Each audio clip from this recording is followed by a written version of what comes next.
আসসালামু আলাইকুম, কি অবস্থা সবার? আশা করি সবাই অনেক ভালো আছো। আজকে হচ্ছে ডিপ লার্নিং এর লেকচার 2। আজকে মূলত আমরা যত থিওরিটিক্যাল কথাবার্তা আছে সবকিছু শেষ করে ফেলবো। পরের দিন থেকে আমরা কোডে ঢুকে যাব।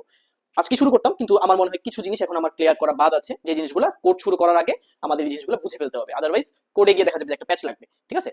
জিনিসটা সবসময় মনে রাখতে হবে যে আমরা এমন না যে আমরা সবকিছু একদম শিখবো, শিখে কোডে যাব। আমরা যতটুকু কাজ চালানোর মতো ওইটুকু যদি আমরা শিখে যাই, বাকিটা আমরা অন দ্য প্রসেসে শিখতে পারবো কোড করতে করতে। ঠিক আছে? এখনো ভিতরে অনেক কিছু জিনিস আছে, single layer perception, multi layer perception, তারপর হচ্ছে এই ধরনের আরো অনেক কিছু আছে, কস্ট ফাংশন, পরে গ্রেডিয়েন্ট ডিসেন্ট, এগুলো কোডে জিনিসগুলো যখন আমরা করবো তখন আরো ক্লিয়ার হবে। বাট শুরুর দিকের যে জিনিসগুলো, ঠিক আছে, একটা নিউরাল নেটওয়ার্ক দেখতে কেমন, এখানে কি কি লেয়ার থাকে, প্রতিটা লেয়ারের কাজ কি, তারপর হচ্ছে টেনসর নিয়ে কিভাবে কাজ করতে হয়, কি কি অ্যালগরিদম আছে, ঠিক আছে, এই ছোটখাটো জিনিসগুলো যদি আমরা জেনে ফেলি তারপর আমাদের কোডে চলে গেলে সেই ক্ষেত্রে আমাদের আর কোনো প্রবলেম হবে না। ঠিক আছে? তাহলে আজকে আমরা শুরু করি।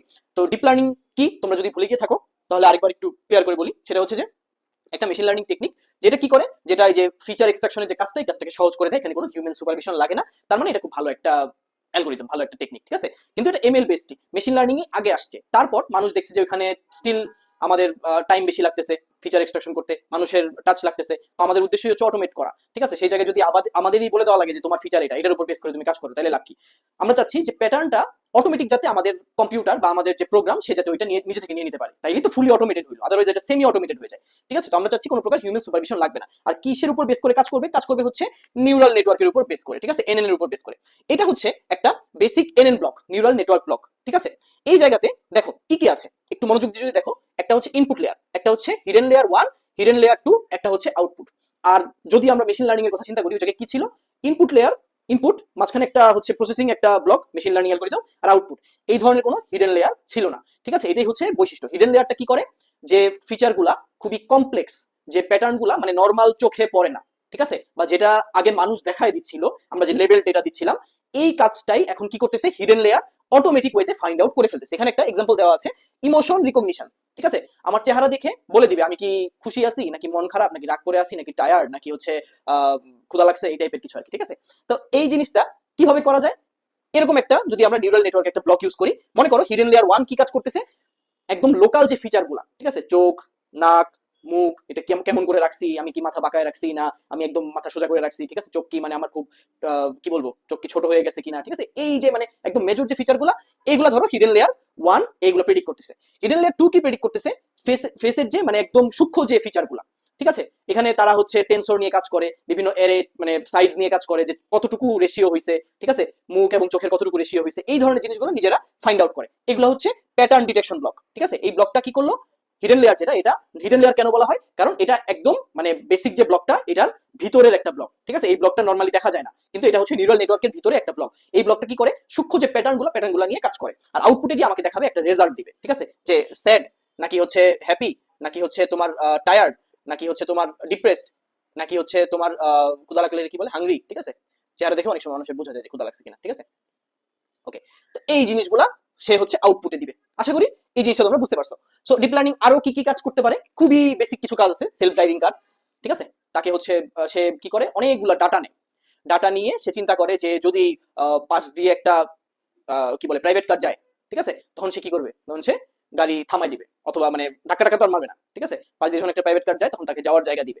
ঠিক আছে? ওই যে পাশের মামারা বলে না যে ওস্তাদ হালকা ডাইনে প্লাস্টিক, ওইরকম আর কি। তো এই যে ডাটাগুলো নিবে, ডাটাগুলো নিয়ে সে বলবে ডানে যাও, বামে যাও, থামো, ব্রেক মারো, জোরে যাও, ঠিক আছে, গিয়ার টুতে দাও। এই জিনিসগুলো কি করবে, সেলফ ড্রাইভিং কার, অর্থাৎ আমাদের যে এমএল মডেলটা ট্রেন করছি সে নিজে এখন গাড়ি চালাবে। ঠিক আছে? এটা হচ্ছে এখন আমেরিকাতে অনেক ড্রাইভারলেস গাড়ি বের হয়েছে, টেসলা, পরে এরাও অনেকেই এই ধরনের গাড়ি নিয়ে কাজ করতেছে। তো এই টাইপের গাড়িগুলোর অ্যালগোরিদমের পিছনে যে ব্যাকএন্ডটা, এই ব্যাকএন্ডটা হচ্ছে নিউরাল নেটওয়ার্কে। ঠিক আছে? অনেকগুলো ডাটা নেই, ডাটার উপর বেস করে তারা ডিসিশন দেয় যে এখন কিভাবে আর কি গাড়িটা তারা চালাবে। তারপর হচ্ছে ভয়েস অ্যাসিস্ট্যান্ট। আমরা যারা যারা আইওএস এ চলে গেছি অলরেডি, অ্যান্ড্রয়েড কে বুড়ো আঙুল দেখাই দিছি। সো তারা কি কি করি, সিরিকে ডাকি, তাই না, সিরি প্লে দিস সং, আমার এখন মন ভালো নাই, তাহলে আমার জন্য অমুক গান বাজাও, অমুক কাজ করে দাও, এটার মানে কি। তারপরে হচ্ছে অনেকের বাসায় হচ্ছে অ্যালেক্সা আছে, তো তারা হচ্ছে অ্যালেক্সা, মানে এই ধরনের যে এক্সাম্পল গুলো আছে, ঠিক আছে, ভার্চুয়াল অ্যাসিস্ট্যান্ট, ভয়েস অ্যাসিস্ট্যান্ট, যারা ভয়েস শুনে অর্ডার পালন করে, ঠিক আছে, কমান্ড এক্সিকিউট করে। তো এটা হচ্ছে নিউরাল নেটওয়ার্কের একটা এক্সাম্পল। ঠিক আছে? তারা হচ্ছে এআই ইউজ করে এই কাজটা করে থাকে। তারপর অটোমেটিক ইমেজ ক্যাপশন জেনারেশন অথবা ছবির ক্যাপশন জেনারেশন কি করছে, এটা কন্টেন্ট রাইটিং এর ভাত মেরে দিছে। আগে হচ্ছে ফ্রিল্যান্সিং যে সাইটগুলো ছিল, তারা কি করতো, কন্টেন্ট রাইটিং দিয়ে অনেক টাকা ইনকাম করতো। ঠিক আছে? বিভিন্ন পোস্টের ক্যাপশন দিয়ে দিত, তারপর ছবির ক্যাপশন দিয়ে দিত। এখন কি হচ্ছে, আমরা ছবি ইনপুট দিয়ে দিচ্ছি, এটা মিড জার্নিতে হতে পারে, আবার এআই এর সাথে তো এখন হচ্ছে ওই যে মিড জার্নির পার্টটা কানেক্টেড। তো তাদেরকে দিলে তারা হচ্ছে টেক্সট প্রম্পট দিয়ে দেয়, ক্যাপশন জেনারেট করে দিয়ে দেয়, তার মানে ওদের ভাত মেরে দিছে এই জিনিসটা। ঠিক আছে? আচ্ছা, তারপর কি অটোমেটিক মেশিন ট্রান্সলেট, ধরো স্প্যানিশে হোলা বলে হ্যালোকে, ঠিক আছে, তো তুমি কি করলা, এই জিনিসটা দিয়ে জিজ্ঞেস করলা তাকে যে হোলা মানে কি, তখন তোমাকে বলে ট্রান্সলেট করে দিবে যে হোলা মানে হচ্ছে হ্যালো। এই ধরনের যে ট্রান্সলেশনের কাজটা, এই কাজটা এখন আর মানুষের করা লাগে না, এগুলো এআই করতে পারে। এবং নিউরাল নেটওয়ার্ক যখন ইউজ করে তখন এই কাজটা একদম মানে সেকেন্ডের মধ্যে হয়ে যায়, নিজেরা ওইভাবে আর কি প্যাটার্ন ফাইন্ড আউট করে, তারপর হচ্ছে তারা ওইভাবে রেজাল্ট দিয়ে দেয়। ঠিক আছে, তো এই ধরনের এগুলো হচ্ছে খুবই মানে গো টু কাজ, খুব ইজি কাজ। আরো অনেক মেডিকেল সেক্টরে এবং হচ্ছে ওই যে মহাকাশে, দেন হচ্ছে পানির নিচে, ঠিক আছে, মানে মহাসাগরের নিচে, সব জায়গায় নিউরাল নেটওয়ার্ক এখন ইউজ হচ্ছে। এবং এটাই এখন প্রমিনেন্ট রিসার্চ ফিল্ড। যতগুলো রিসার্চ ফিল্ড ছিল সবগুলোর উপরে একটা আলাদা একটা লেয়ার অ্যাড হয়েছে, ঠিক আছে, এনসেম্বলিং হয়েছে। আমি মেশিন লার্নিং এর কোন একটা ভিডিওতে এনসেম্বলিং এর কথা বলছিলাম, অর্থাৎ এক্সিস্টিং টেকনোলজির উপরে আরেকটা লেয়ার অ্যাড হয়েছে। এই লেয়ারটা হচ্ছে ডিপ লার্নিং। ঠিক আছে, ডিপ লার্নিং হতে কি হচ্ছে, আগে যে কাজগুলো রিপিটেটিভ মনোটোনাস টাস্ক ছিল, ঠিক আছে, মানুষের মানে নিজেরা এফোর্ট দিয়ে করা লাগতো, এই কাজটা এখন ডিপ লার্নিং ইজিলি করে ফেলতেছে। ঠিক আছে, সো অনেকেরই চাকরি চলে গেছে, আবার অনেকের চাকরির অনেক সুযোগ হয়ে গেছে। যারা হচ্ছে এআইটা ঠিকমতো ইউজ করতে পারে তাদের চাকরির কোনো সমস্যা হয়নি, যারা এআই বিল্ড করতে পারে তাদের চাকরির আরো সুযোগ বাড়ছে। আর যারা এই দুইটার সাথে কানেক্টেড না এবং তাদের জব ফিল্ডটা এরকম রিপ্লেসেবল, তাদেরকে এআই রিপ্লেস করে দিয়েছে, তারা এখন হাই হাই করতেছে। ওকে, আচ্ছা, সো এখন আসি আমরা একটা এক্সাম্পল দিই। ঠিক আছে, সো তোমরা এই রুলটার কথা অনেকেই জানো, এটা হচ্ছে ডেটিং এর একটা গোল্ডেন রুল বলা হয়। ঠিক আছে, যেটা নাম হচ্ছে অলিভ থিওরি। অলিভ থিওরি অনেকগুলা নেটফ্লিক্সের সিরিজে এই থিওরি আমি দেখছি, তারা বলে এটা, তারা বিলিভ করে। আমি পার্সোনালি বিলিভ করি না, আমি যেটা বিলিভ করি সেটা হচ্ছে রিভার্স অলিভ থিওরি। সো তার আগে বলি যে অলিভ থিওরিটা কি। অলিভ থিওরি হচ্ছে, এটা মূলত মানে এক্সপ্লেইন করছে হচ্ছে how I met your mother সিটকমে। ঠিক আছে, সেখানে টেড মসবি প্রথম যখন রবিনের সাথে ডেটে যায়, ঠিক আছে, ওই ডেটে গিয়ে এরকম একটা থিওরি সে বের করে। ঠিক আছে, রবিন হচ্ছে অ্যাক্ট্রেস না, মানে মেইন, এখানে মেইন কোনো হিরোইন নেই, ধরো মানে নায়িকা। নায়িকা বলে কি যে তার অলিভ ভালো লাগে না, তার একটা অলিভ ট্রি আছে বাসায় কিন্তু তার ওই জলপাই খেতে ভালো লাগে না।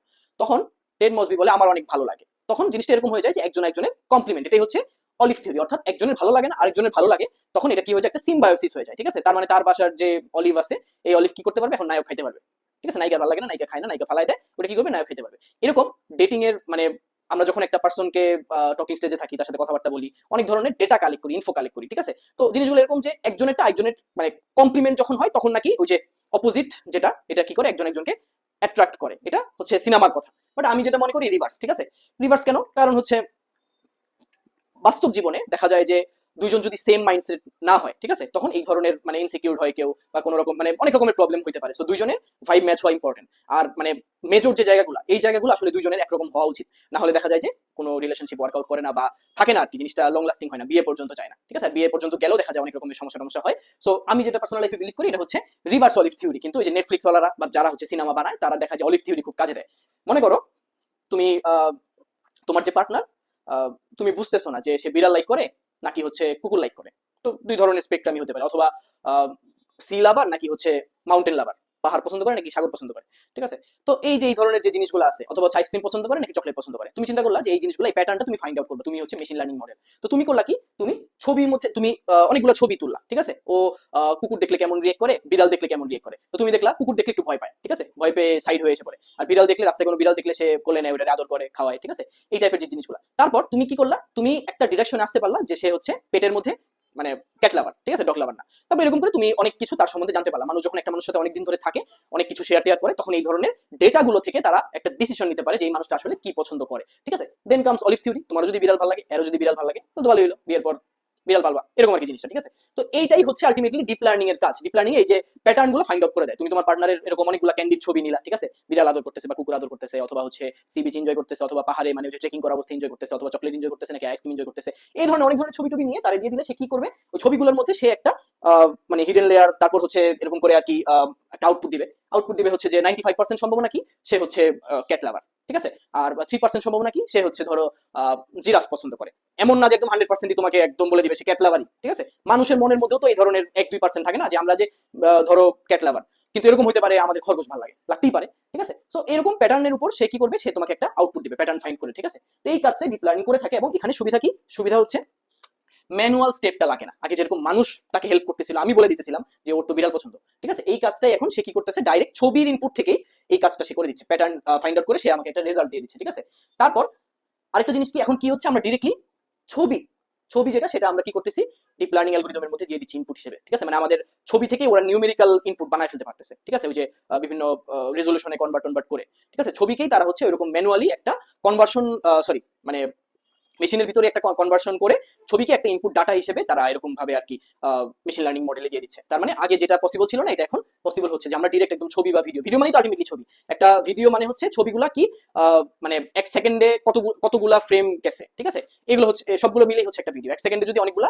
মানে একদম স্ট্যাটিক ছবি যায়, সেগুলোকে যদি একসাথে করা হয় এক সেকেন্ডে, ওটাই তো একটা ভিডিও হয়ে গেল, তাই না? তো এখন কি হচ্ছে, একদম ভিডিও থেকে বা ইমেজ থেকে আমরা ডিডাকশনে আসতে পারতেছি, কোনো একটা ডিসিশন দিতে পারতেছি। যেমন এখানে ধরো একটা ঘনক পাস করা হলো, ঠিক আছে, অনেকগুলো ঘনকের ছবি, অনেকগুলো ঘনকের ডাটা সেট পাস করা হলো।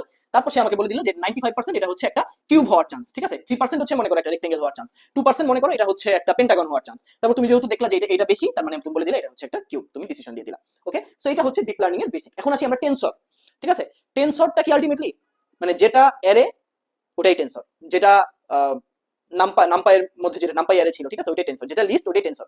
প্রতিটা স্ট্যাকে গিয়ে সিনট্যাক্সের নামগুলো চেঞ্জ হয়ে যায়, বাট কাজ আলটিমেটলি সেমই থাকে। এখানেও আমরা যখন ডিপ লার্নিং নিয়ে কাজ করব, তখন আমরা নাম্পাই অ্যারে নিয়ে কাজ করব না, তখন আমরা কি নিয়ে কাজ করব, টেনসর নিয়ে। তার মানে আমরা ইনপুটের মধ্যে আমরা টেনসর আকারে পাস করব, ঠিক আছে। সো এই কাজটাই মনে করো, এই যে আমার নিজের নামটা, এটারে আমি কি করলাম, যেহেতু 4 ভাগে ভাগ করলাম, তো এটা হচ্ছে 4টা রো, 1 2 3 4, তাহলে 4টা রো এর একটা টেনসর, ঠিক আছে, মাল্টি ডাইমেনশনাল হতে পারে, যে 1 2 3 4 5 6 7 8 9, এটা হচ্ছে মনে করো কত কি লিখছি আমি 3/3, ঠিক আছে, 3টা রো 3টা কলামের একটা টেনসর।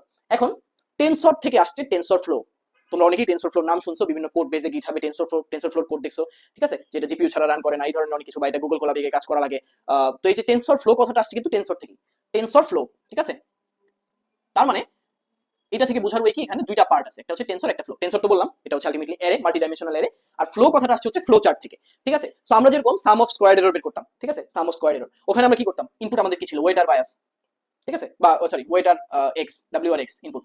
তারপর আমরা কি করতাম, এই দুইটা গুণ দিতাম, এই দুইটা গুণ দিতাম মনে করে এটা এখানে একটা ম্যাট্রিক্স গুণ করলাম, ম্যাট মাল্টিপ্লিকেশন, ঠিক আছে।